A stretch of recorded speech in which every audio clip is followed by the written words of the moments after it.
जय Jagannath. Welcome to Shriya education official. तो आज हम इंग्लिश का फर्स्ट चैप्टर स्टार्ट करेंगे, a letter to the God. ये मेरा फर्स्ट वीडियो है। तो ये मेरा फर्स्ट वीडियो है और मैं इंग्लिश के चैप्टर्स आप लोग को सब एक्सप्लेन करूँगी, पोएम्स भी एक्सप्लेन करूँगी, बट वो अलग वीडियो में करूँगी, ठीक है। तो ये जो चैप्टर है उसका आपका 2 पार्ट्स में आएगा, ठीक है। वीडियो पार्ट 1 एंड पार्ट 2 में करके एक्सप्लेन करूँगी, ठीक है। और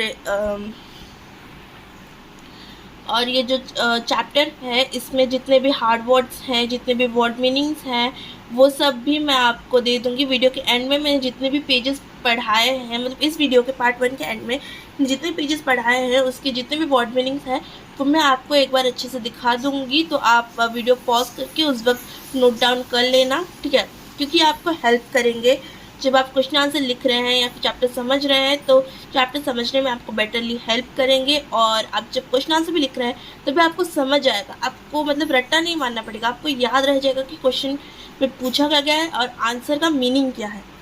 और आप ये जो हार्ड वर्ड्स हैं वो आप लोग किसी और आंसर में भी, किसी और चीज़ में भी आप यूज़ कर सकते हैं। आपका इंप्रेशन भी अच्छा रहेगा, ठीक है।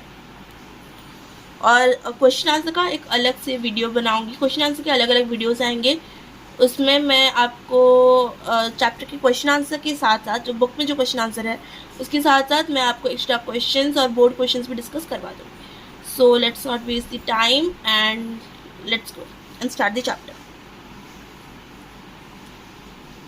ओके, सो यहाँ पर हमारा फर्स्ट चैप्टर है a letter to the God, जिसको लिखा है G.L. फ्लुएंस ने, ठीक है। नहीं, एक सेकेंड, प्रोनाउंसिएशन है G.L. फ्लुएंस, FUNLES है ना, फ्यूनलेस। ओके, इसका प्रोनाउंसिएशन तो मुझे भी इतना अच्छे से नहीं पता, क्योंकि बोर्ड्स में ज़्यादातर इसके ये के बारे में नहीं पूछता, राइटर्स के बारे में उतना नहीं पूछता जितना पोइट्स के बारे में पूछता है। तो हम अभी राइटर को इग्नोर करेंगे, ठीक है। तो इस चैप्टर में है, बिफोर यू रीड को पहले पढ़ लेते हैं। They say faith can move mountains, but what should we put our faith in? This is the question the story delicately poses. Farmer Lencho is a farmer who writes a letter to God when his crops are ruined, asking for 100 pesos. Does Lencho's letter reach God? Does God send him the money? ठीक है। लोग कहते हैं कि भरोसा जो है वो तो पहाड़ों को भी हिला सकता है, ठीक है, पहाड़ों को हिला सकता है, पर क्वेश्चन ये आता है कि हम अपना भरोसा है वो डालें किस पे, कि हम किस पे भरोसा करें। तो ये जो क्वेश्चन है ना कि हम किस पे भरोसा करें, ये स्टोरी इसी क्वेश्चन के ऊपर फोकस्ड है। ये स्टोरी उसी को ही मतलब ये स्टोरी उसी को ही एक्सप्लेन करती है कि हमें किस पे भरोसा करना चाहिए। डायरेक्टली तो एक्सप्लेन नहीं करती, ये डिफरेंस है कि स्टोरी में इतना डिफरेंस बताया गया है कि भगवान के ऊपर जो लोग अंधा विश्वास करते हैं वो लोग कैसे अपने आसपास जो इंसान उनकी मदद करते हैं उस चीज़ को इग्नोर करते हैं वो लोग, ठीक है। तो इस स्टोरी का जो हमारा मेन कैरेक्टर है वो लेंचो है, और लेंचो एक फार्मर है जो कि भगवान को एक लेटर लिखता है जब उसकी फसल बर्बाद हो जाती है, ठीक है। वो भगवान से 100 पैसों की डिमांड करता है, और पर क्वेश्चन ये आता है कि क्या लेंचो का जो लेटर है वो भगवान जी के पास पहुंचा है? क्या भगवान जी ने उसे पैसे भेजे हैं? तो इस चैप्टर में आप यही क्वेश्चन को डिस्कवर करेंगे, ठीक है। देखते हैं। तो जो आपके सेकंड पेज की, जो चैप्टर के जो सेकंड पेज है उसमें आपका जो मनी ऑर्डर है वो गिवन है, ठीक है। जो पोस्ट ऑफिस में जो हम मनी ऑर्डर डालते हैं, जिससे पैसे सेंड करते हैं, वो वाला गिवन है। मैं इसको इतना एक्सप्लेन तो नहीं करूँगी, इतना डिस्क्राइब नहीं करूँगी, क्योंकि आपके लिए इतना इंपॉर्टेंट नहीं है, but just for your information, आपके नॉलेज के लिए यहाँ पर ये फोटो गिवन है, एक बार देख लीजिएगा, ठीक है। अगर किसी को क्यूरियोसिटी है कि मनी ऑर्डर है क्या। हम डायरेक्ट चैप्टर से स्टार्ट करते हैं, okay.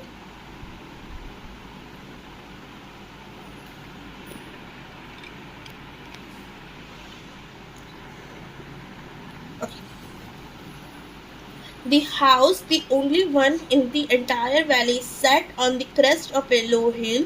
From this height one could see the river and the field of ripe corn dotted with the flowers that always promised a good harvest.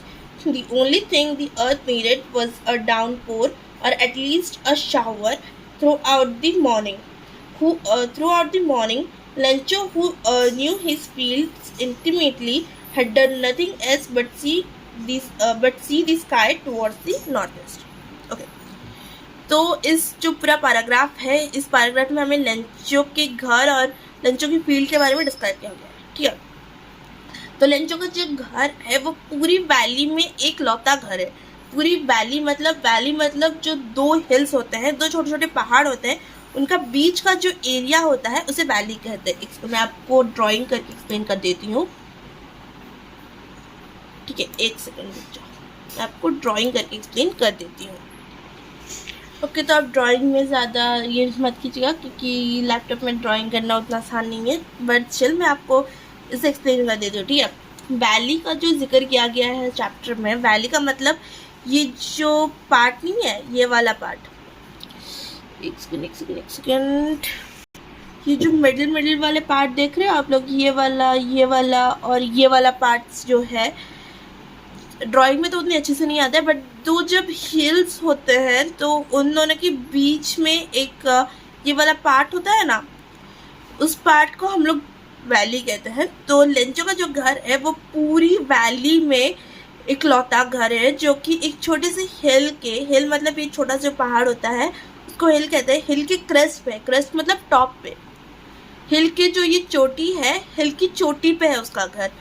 और उसके घर से मतलब इस हाइट से, उसके घर के हाइट से हम एक तरफ से तो ये नदी देख सकते हैं, ठीक है। शायद वो इस वैली के बीचों बीच में बह रहा हो, बट मैंने इधर ही ड्रॉ कर दिया, ठीक है। उधर ड्रॉ करना उतना ईजी नहीं था तो इधर कर दिया। तो ये बीच में इस साइड में नदी दिख रही है, और उसके कॉर्नफील्ड जो है, उसका जो फसल है, जो कॉर्न्स की जो फसल है वो भी दिख रहे हैं, ठीक है। उस हाइट से ये कॉर्न है, मतलब कॉर्नफील्ड है, ठीक है। ये जो कॉर्न की फसल है, उसके कॉर्नफील्ड में मतलब उसकी कॉर्नफील्ड में पूरे मतलब कॉर्न का जो देखो, कॉर्न मतलब मक्का, ठीक है, वो जो खाते हैं ना हम लोग, येलो कलर का, ओके, जो पॉपकॉर्न बनने के लिए भी यूज़ होता है, उसे जो पॉपकॉर्न बनने के लिए भी यूज़ होता है कॉर्न, वो उगने से पहले मतलब पूरा मैच्योर होने से पहले उसके फूल निकलेंगे। किसी भी सब्ज़ी के, कोई भी सब्ज़ी जैसे कि टमाटो ले लो, पोटैटो ले लो, कोई भी मैच्योर होने से पहले उसके फूल निकलते हैं।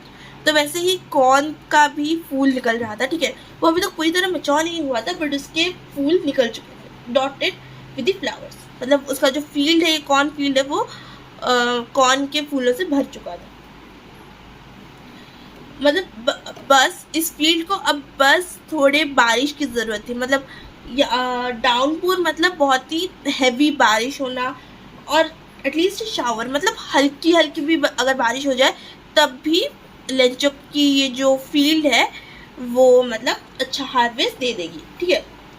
तो लेंचो क्या करता है ना, पूरी मॉर्निंग, पूरी सुबह लेंचो अपने फील्ड को बहुत ही अच्छी तरह से जानता है, ठीक है। ऐसा कुछ नहीं कि वो ऐसा नहीं जानता कि मतलब उसकी फील्ड में क्या हो रहा है क्या नहीं हो रहा है, वो नहीं, ऐसा नहीं है कि वो नहीं जानता। वो अपनी फील्ड को बहुत अच्छे से जानता है कि मतलब उसकी फील्ड में जो मतलब कॉर्न्स हैं, उन कॉर्न्स को क्या किस वक्त क्या चाहिए वो ही अच्छे से जानता है। तो पूरी सुबह उसने कुछ नहीं किया, पूरे दिन उसने कुछ नहीं किया, बस जो नॉर्थ की तरफ है, जो नॉर्थ ईस्ट मतलब इस साइड पे ऐसा होता है ना, हमारा ये जो हमारा स्केल है ऐसा होता है, ठीक है। ये नॉर्थ है, ये ईस्ट है, ठीक है, और नॉर्थ ईस्ट मतलब ये मिडिल में कहीं पे, ठीक है, ये मिडिल में कहीं पे, नॉर्थ ईस्ट मतलब ये मिडिल में कहीं पे, ठीक है। यहाँ पर नॉर्थ ईस्ट की तरफ आसमान को देख रहा था, ठीक है, क्योंकि जो बारिश की ये होंगी वो नॉर्थ ईस्ट से ही इधर की तरफ आएंगी, तो वो इसलिए वो नॉर्थ ईस्ट की तरफ देख रहा था, ठीक है। अब नेक्स्ट पैराग्राफ चलते हैं। Now we are going to, एक सेकेंड मैं वापस से बुक को ले लेती हूँ, okay.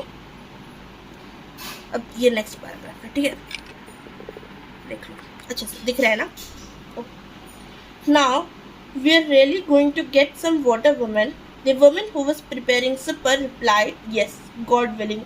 The older boys were walking in the field while the smaller ones were playing near the house until the woman called to them all, come for dinner. It was during the meal that. तो क्या होता है ना इस paragraph में, जो हमारा Lencho है वो अपनी वाइफ्स को कहता है, द वुमेन मतलब लेंचो की वाइफ, तो अपना जो लेंचो होता है वो अपनी वाइफ को कहता है कि अब हमें थोड़ी बारिश तो मिल जानी चाहिए, अब हमारे जो खेत हैं उसे बस थोड़े बारिश की ज़रूरत है, तो अगर मतलब थोड़ी बारिश हो जाए तो बहुत ही अच्छा हार्वेस्ट हमें मिल जाएगा, ठीक है। तो उसकी वाइफ भी रिप्लाई करती है, हाँ अगर भगवान की मर्जी हो तो हमें बारिश ज़रूर मिलेगी। तो जो बड़े बच्चे होते हैं, मतलब लेंचो के बच्चों में से जो बड़े होते हैं, जो काम करने की एज में होते हैं, मतलब जो कि खेत में काम कर सकते हैं, उन्हें कोई नुकसान मतलब उन्हें कोई चोट नहीं पहुंचेगी, वो इतने मैच्योर हैं कि वो खेत में काम कर सकते हैं, वो बच्चे खेत में काम कर रहे थे, वॉकिंग इन दी फील्ड मतलब खेत में काम कर रहे थे। और जो छोटे छोटे बच्चे थे वो घर के पास खेल रहे थे, जब तक उनकी मम्मा ने उन्हें आवाज़ नहीं दी। उनकी मम्मा ने उन्हें बुला लिया कि आ जाओ खाना तैयार है, डिनर तैयार है, ठीक है। तो इधर जो लिखा है प्रिपेयरिंग सुपर, सुपर का मतलब डिनर होता है, ओके। बाहर कंट्रीज में डिनर को सुपर भी बोला जाता है। अब जब वो लोग खाना खा रहे थे तब क्या हुआ देखते हैं। It was during the meal that Lencho had predicted, just as Lencho had predicted, big drops of rain began to fall in the northeast. Huge mountains of clouds could be seen approaching. The air was fresh and sweet. The man went out for no other reason than to have pleasure of feeling the rain on his body, and when he returned he exclaimed, "These raindrops falling from the sky, they are new coins. The big drops are 10 cent pieces and the little ones are 5." तो जैसे ही वो लोग खाना खा रहे थे तब जैसा लेंचो ने मतलब कहा था कि होगा, वैसे ही बड़ी बड़ी बारिश की बूंदें आसमान से गिरने लगी। और जब वो लोग नॉर्थ ईस्ट की तरफ देखते हैं, नॉर्थ ईस्ट मैं आप लोगों को फिर से यहाँ पे दिखा देती हूँ, नॉर्थ ईस्ट मतलब ये वाला पार्ट नॉर्थ ईस्ट। तो नॉर्थ ईस्ट की तरफ से बहुत ही बड़े बड़े बादल, मतलब पहाड़ जैसे बड़े बड़े काले बादल उनके घर की तरफ आते हुए देखे जा रहे थे, ठीक है। हवा बहुत ही अच्छी थी, मतलब पूरा मतलब फ्रेश एंड स्वीट, मतलब बहुत ही अच्छी हवा चल रही थी, ताज़ी हवा चल रही थी। तो हमारे लेंचो वो घर के बाहर गया ताकि वो जो बारिश का पानी है वो अपनी बॉडी पे, अपनी स्किन पे फील कर सके, मतलब वो बारिश में भीगने के लिए बाहर गया। वो मतलब बहुत ही खुश था कि फाइनली बारिश आ गई, मेरी फसल को अच्छा पानी मिल जाएगा, बारिश का पानी मिल जाएगा, वो मेरे कॉर्न्स बड़े हो जाएंगे और मुझे अच्छा हार्वेस्ट मिलेगा। और जब वो घर के अंदर वापस आया तब उसने अपनी वाइफ, अपनी फैमिली को बोला कि जो आसमान से गिर रहे हैं ना वो बूंदे नहीं है, वो पानी की बूंदे नहीं है, वो रेन ड्रॉप्स नहीं है, वो न्यू कॉइन्स है। मतलब वो रेन ड्रॉप्स को कॉइन के साथ कंपेयर कर रहा था। उसे लग रहा था कि रेन ड्रॉप्स और कॉइन्स में कोई फ़र्क नहीं, क्योंकि देखो रेन ड्रॉप्स गिरेंगे तो उसकी कॉर्न की फील्ड में कॉर्न उगेंगे, और कॉर्न उगेंगे तो वो बाहर जाके उन्हें बेच के पैसे कमा सकता है, ठीक है। तो उसने क्या कहा ना, उसने कहा कि जो बड़ी बड़ी बारिश की बूंदें हैं वो है 10 सेंट पीसेस, और जो छोटे छोटे हैं वो है 5। देखो सेंट पीसेस मतलब देखो जैसे हमारे इंडिया में हम लोग जो कॉइन्स होते हैं उन्हें पैसे बोलते हैं, ठीक है। हमारे एक छोटे छोटे जो कॉइन्स होते हैं उन्हें पैसे बोलते हैं, जैसे 10 पैसे 20 पैसे। वैसे अलग कंट्रीज़ में उनके अलग अलग नाम है, जैसे कि यहाँ पर 10 सेंट पीसेस, ठीक है। नेक्स्ट पैराग्राफ में चलते हैं। With a satisfied expression, he regarded the field of ripe corn with its flowers draped in a curtain of rain. But suddenly a strong wind began to blow, and along with the rain, very large hailstones began to fall. These truly did resemble new silver coins. The boys, exposing themselves to rain, ran out to collect the frozen pearls. तो क्या है ना, okay तो Lencho ने क्या किया ना, वो बहुत ही सेटिस्फाइड एक्सप्रेशन के साथ, मतलब जैसे बहुत ही खुशी के एक्सप्रेशन के साथ उसने जो बारिश के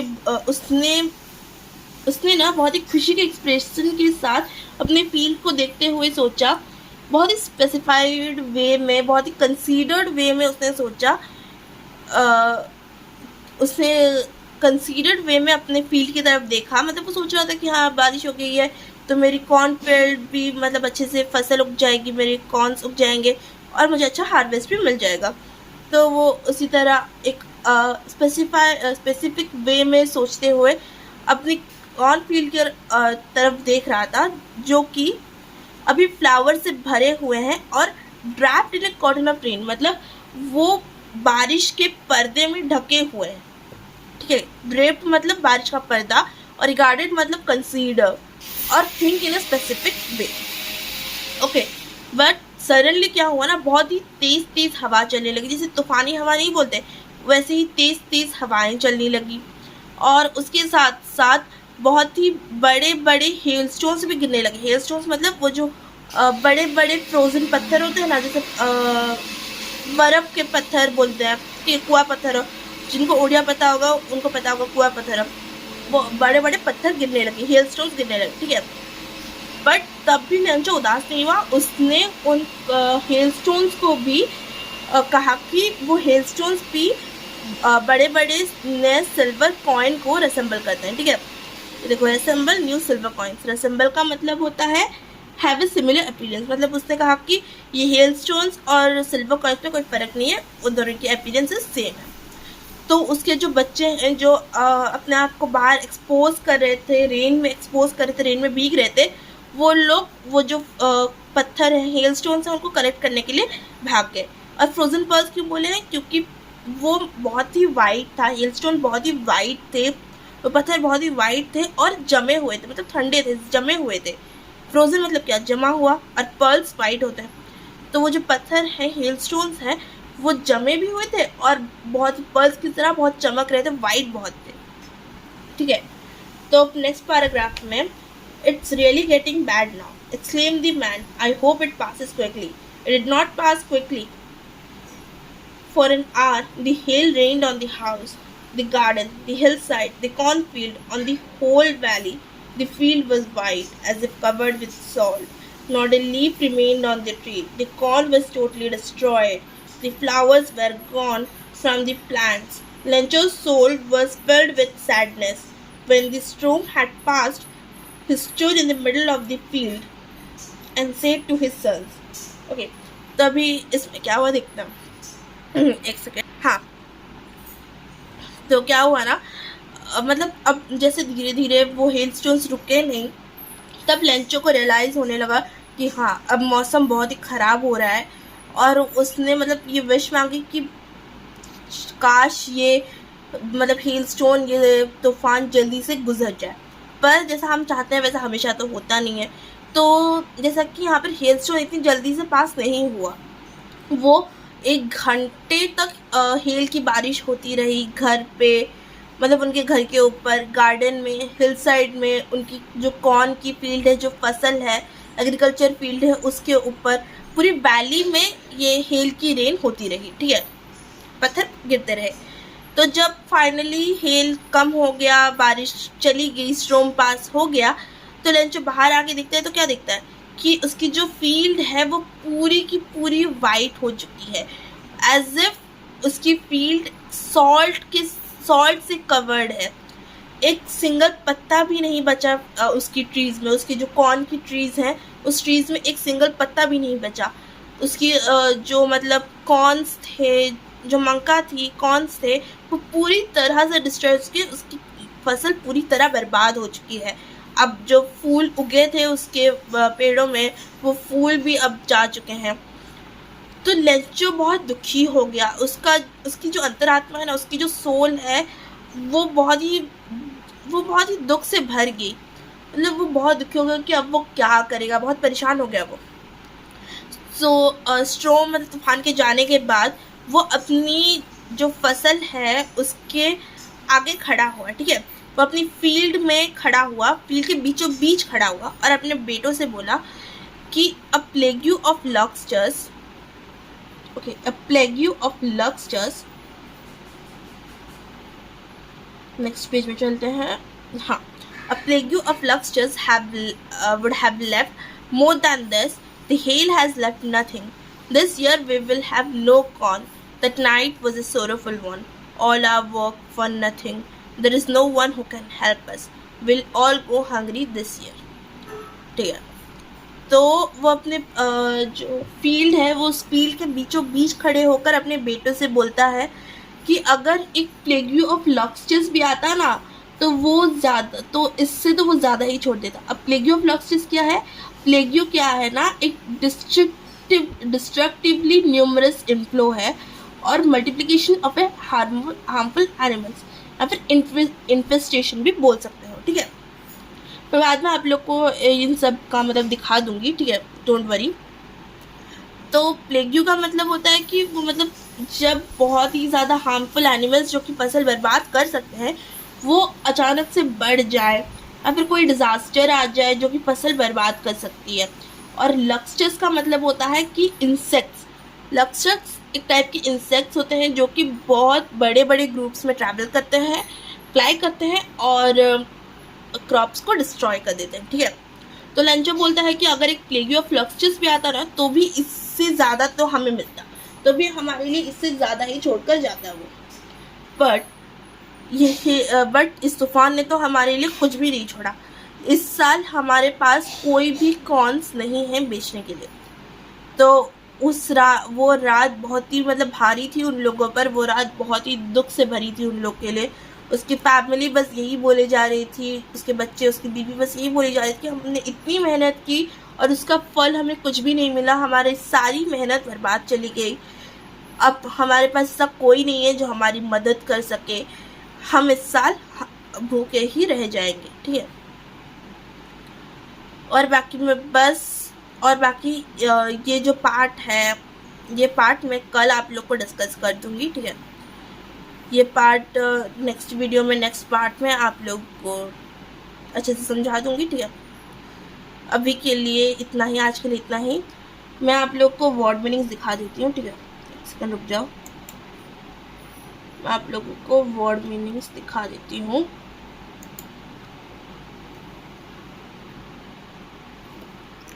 ये लो, देख लो, लिख लो, ठीक है। पॉज करके, वीडियो पॉज करके लिख लो वर्ड मीनिंग्स, अच्छा होगा तुम लोग के लिए।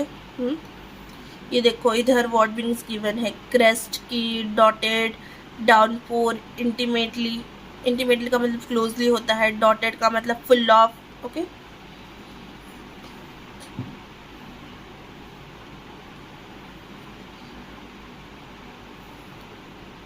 हो गया, पॉज करके लिख लो। हाँ,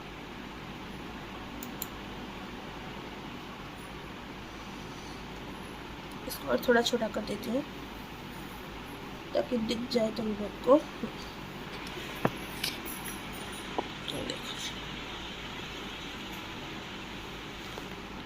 लिख लो सब, मैं नीचे भी लेके जाऊंगी, डोंट वरी, नीचे भी लेके जाऊंगी। इतना लिख लो पहले, इसको रुक जाओ, मैं इसको पूरा ही दिखा देती हूँ, पूरा दिखेगा नहीं शायद। हाँ, अब दिख रहा है ना, लिख लो, ओके। ये देखो, रिगार्डेड का मतलब, ड्रेप्ड का मतलब, हेलस्टोन्स का मतलब, रेसेंबल का मतलब, एक्सपोजिंग का मतलब, प्लेग्यू का मतलब, सबका मतलब लिखा है, ठीक है। और उसके बाद इसको पॉज करके लिख लो। हाँ, और इन सब का तो मैं आपको कल समझा दूंगी। सोलिटरी कहाँ पर यूज़ हुआ है, conscience, ox of a man, तो वो सब तो कल भी आप लोग को दिखा दूंगी, बट अभी सिर्फ इतना तक लिख लो, ठीक है। लॉबस्टर्स का मतलब होता है insects which fly in a big group and destroy crops. जैसे कि मैंने बोला, लॉबस्टर्स का मतलब एक ऐसी टाइप के इंसेक्ट्स होते हैं वो लोग जो कि बहुत बड़े बड़े ग्रुप्स में घूमते हैं और क्रॉप्स को डिस्ट्रॉय कर देते हैं, okay. Okay then, thank you so much for watching this video. Part 1 तो यहीं पे ख़त्म होता है। मैं आपको जो बाकी का जो पार्ट है चैप्टर का, तो मैं आपको नेक्स्ट पार्ट में, पार्ट 2 में समझा दूंगी, पूरी तरह से कंप्लीट कर दूंगी, ठीक है। तो आपको अगर मेरे नए वीडियोस, आप प्लीज़ मेरे चैनल को सब्सक्राइब कर देना और आपको मेरे न्यू वीडियोस की अपडेट्स मिलती रहें, इसलिए बेल आइकन को भी प्रेस कर लेना। और आपको जो भी क्वेश्चंस, डाउट हैं, जो भी आपको पार्ट समझ नहीं आया है, आप उन्हें कमेंट बॉक्स में लिख सकते हैं, कमेंट कर सकते हैं। मैं उसको आपको नेक्स्ट वीडियो में एक्सप्लेन कर दूँगी, ठीक है। आई होप आपको जितना भी मैंने आज समझाया आपको समझ आ गया होगा. I so hope it. Okay, thank you so much. Have a nice day and stay healthy. Okay, and stay safe. Bye.